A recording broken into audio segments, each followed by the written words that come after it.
दाख उद्यान का दृष्टांत मरकुस 12 अध्याय उसकी एक आयत से देखेंगे। फिर वह दृष्टांत में उनसे बातें करने लगा कि किसी मनुष्य ने दाख की बारी लगाई और उसके चारों ओर बाड़ा बांधा और रस का कुंड खोदा और गुम्मट बनाया और किसानों को उसका ठेका देकर परदेश चला गया। आयत 2। फिर फल के मौसम में उसने किसानों के पास एक दास को भेजा कि किसान से दाख की बारी के फलों का भाग ले। आयत 3। पर उन्होंने उसे पकड़कर पीटा और छूछे हाथ लौटा दिया। आयत 4। फिर उसने एक और दास को उनके पास भेजा और उन्होंने उसका सिर फोड़ डाला और उसका अपमान किया। आयत 5। फिर उसने एक और को भेजा और उन्होंने उसे मार डाला।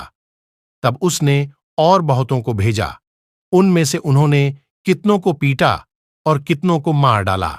आयत 6। अब एक ही रह गया था जो उसका प्रिय पुत्र था। अंत में उसने उसे भी उनके पास यह सोचकर भेजा कि वे मेरे पुत्र का आदर करेंगे। आयत 7।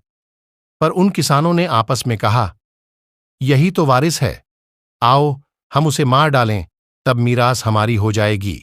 आयत 8। और उन्होंने उसे पकड़कर मार डाला और दाख की बारी के बाहर फेंक दिया। आयत 9। इसलिए दाख की बारी का स्वामी क्या करेगा? वह आकर उन किसानों को नाश करेगा और दाख की बारी औरों को दे देगा। 10।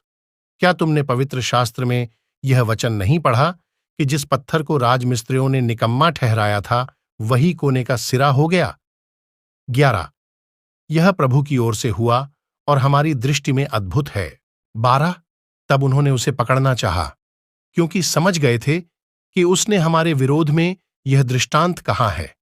पर वे लोगों से डरे और उसे छोड़कर चले गए। आमीन।